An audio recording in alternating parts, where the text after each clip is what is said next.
What's up, y'all? It's Ty. In this video today, we're going to be talking Paris, the 2024 Olympics in basketball, okay? So we're going to be talking about all 12 teams, ranking them from 12 to 1. Obviously, I think everybody knows who the favorite is, but who's their biggest challenger? Outside of those top two, who else could claim the throne? Obviously, again, I do believe the USA has the most talented team, but I'm not sitting up here and saying that it's going to be a blowout. I think other countries definitely can compete with the United States and give them a big time run for their money. So that's what we're going to be doing in this video. Starting off from 12, working our way to 1.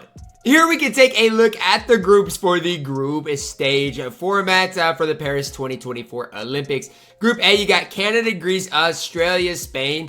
Group B, Germany, France, Brazil, and Japan. And Group C, USA, Serbia, Puerto Rico, South Sudan. Again, I think their groups are pretty balanced. But again, each country is going to have their own chance to solidify their spot in that final stage. At number 12, and I'm not saying this in any disrespectful manner because they do have a lot of talent on their squad, we've got Japan, most notably here, Rui Hachimura, by far and away the best player on this squad. Some other guys you probably know or have heard of is Yuta Watanabe, Tominaga.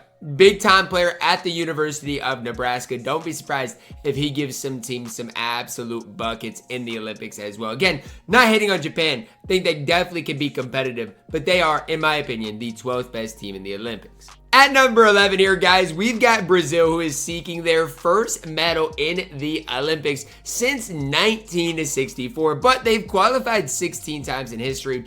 Obviously, looking up and down at the roster, at the starting five, to me, obviously, a couple of guys that have played in the NBA or are in the NBA right now, but again, not a team that, should compete probably with those top guys, but do have some guys with a little bit of talent. At my number 10, our 10th best team in the Olympics, their first time ever making the Olympics is South Sudan. Now, interesting, they've got a guy, number 6, you guys can see in our picture over here. He's the number 4 overall recruit that is, I do believe, committed to Duke. So they've got a lot of talent, and he only played 18 minutes a game last year in the World Cup. Obviously, this year should see a bigger role, but they've got Wenyen Gabriel, they've got Mario Shayak, who went to Iowa State, they've got Peter Jack, who went to Iowa. They've got a lot of guys that, in my opinion, are really, really solid players. How could they put it together? Again, that is to be determined. At my number 9 spot, I've got Puerto Rico. They've got Tremont Waters, Jose Alvarado,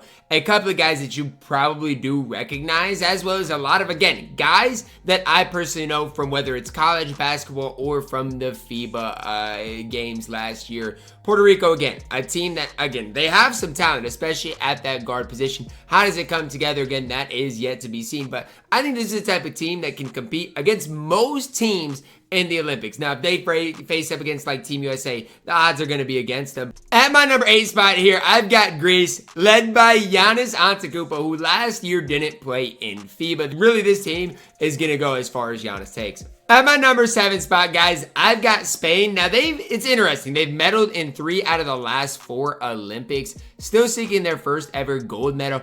To me, I don't see as much talent as they've had in the past. They've got Santi Aldama, who is obviously in the NBA on the Memphis Grizzlies. Garuba, obviously, Rudy Fernandez is aging, but obviously is always really good.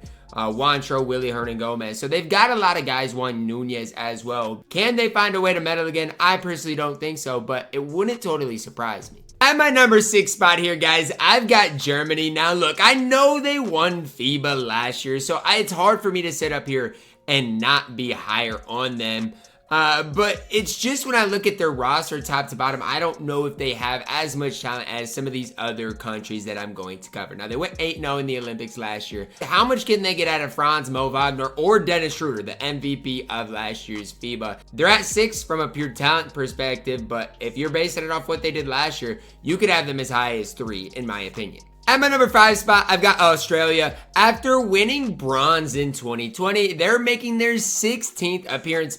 And I mean, from top to bottom, I personally think they've got about as deep of a team as anybody. Now, are they as top heavy? No, but they do have a lot of talent, whether it's Dyson Daniels, whether it's a guy like Josh Giddey, Josh Green. It's in a team that I think could definitely medal once again in the 2024 Olympics. At my number 4 spot, I've got Serbia. They've got Nikola Jokic. And if you know about Jokic, then you know. But they've got the best player in the Olympics. So I never will doubt them. And they've got some talent around him as well. It's not just him. They've got some other guys that I personally know are in the league. And so for me, obviously, I know there's other players around them that are going to be able to make an impact as well.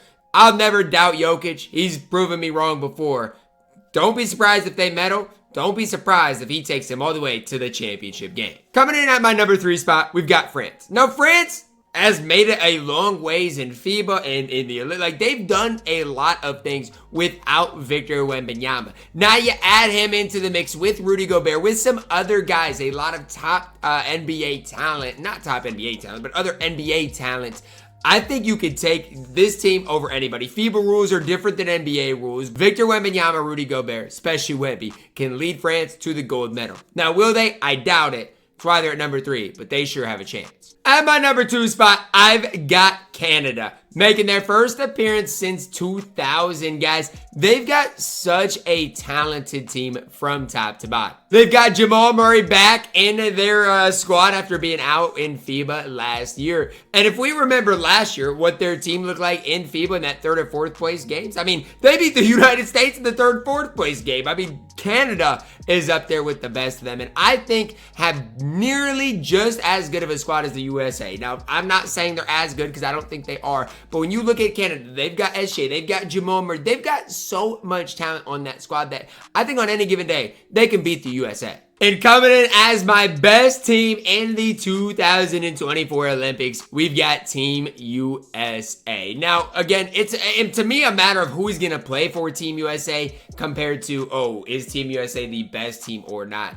I mean, they've got probably 8 or 9 of the top 15 best players in the world. When you look at KD, when you look at Steph, when you look at Ant, LeBron, Joel Embiid decided to play with Team USA. Like, they've got all them guys. It's going to be so tough for anybody to beat Team USA. Is it impossible? No, but it's definitely improbable. I am definitely looking forward to the Olympics more this year than ever before, especially when you're looking at the basketball specifically. So much talent out there, and on any given day, a team led by Giannis or Jokic can beat those top level teams. So I'm super, super excited about it. Let me know your thoughts on my rankings down below in the comments. Who was I too high on, too low on? Or honestly, who did I completely miss out on? Drop a like on the video, guys. Subscribe if you're new, and as always, man, I love you guys, and have a blessed day.